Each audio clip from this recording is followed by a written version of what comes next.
What's up, foodies? I've decided to make a food basics series focusing on the basics of cooking, the fundamentals that every cook should know. I've decided to call this series the Foodie Basics. These are techniques and tips I've learned throughout my career as a chef. I look forward to teaching these to you guys. If there's something you'd like to learn, let me know in the comments below. This week we're going to be making a basic marinara or tomato sauce. Super easy, 5 or 6 ingredients. You should be making this instead of buying pre-made bottles in the supermarket. And trust me, after you have this sauce, you're never going to go back anyways. So let's get into it.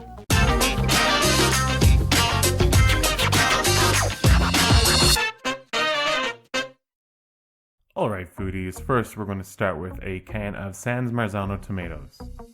The reason we're going to use San Marzano tomatoes is they're one of the best tomatoes you can buy. They come from Italy, they're just like sunshine in a can.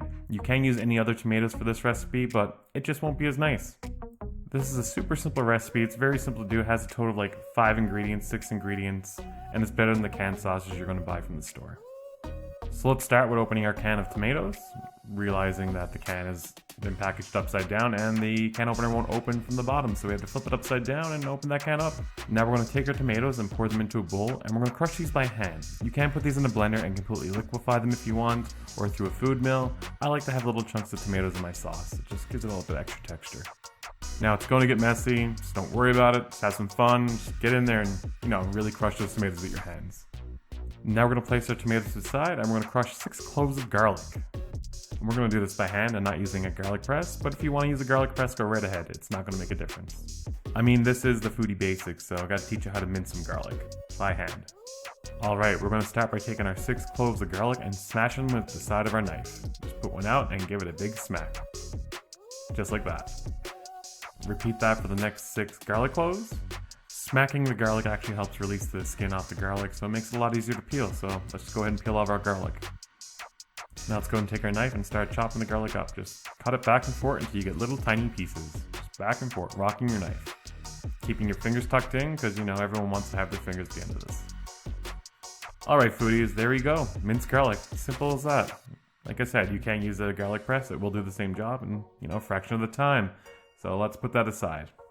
Alright, to a frying pan or a saucepan, we're going to add a 1/4 cup of your finest olive oil. Extra virgin, of course. Preferably Greek. Let's go ahead and toss in our minced garlic. Now set the temperature to a low setting. The reason for this is we want to slowly infuse the garlic into the olive oil. And we're going to cook this for about 4 to 5 minutes until the garlic is infused. We don't want to brown the garlic here. What we want to do is just get all the flavors to come together. And about 2.5 minutes into the cooking time, we're going to add in some fresh basil. Let's go ahead and tear it right off the stem.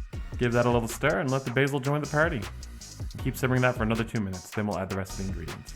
The next ingredient is optional. It's a teaspoon of crushed chilies. You don't have to add this if you don't like spice, but I like a little bit of spice to my tomato sauce or marinara sauce. Go ahead and toss that in.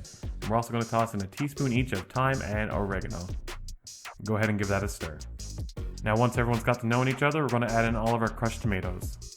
Best way to add tomatoes to the pan without making a mess is to just pour them into a spoon, and it'll help keep them from hitting directly hard into the olive oil and splashing everywhere.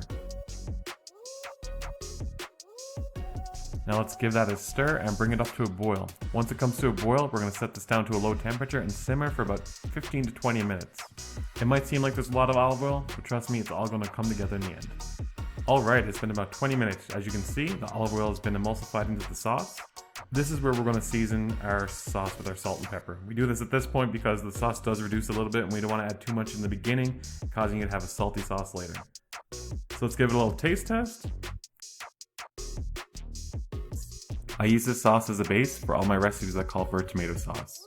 You can freeze the sauce and store it for when you need a quick night dinner. Just reheat and add in some fresh pasta. And there you have it. That's simple, right? Couple ingredients and you have one of the best tasting sauces you'll ever make. If you haven't done so already, subscribe. Because next week we're making pasta to go along with this sauce, and you don't need any fancy equipment to make the pasta. And until next time, Foodie out. Thanks for watching. Don't forget to give a thumbs up, or as others would say, smash the like button. If you want more exclusive content like behind the scenes, recipes, and much more, check out my Patreon. The link is in the description box below.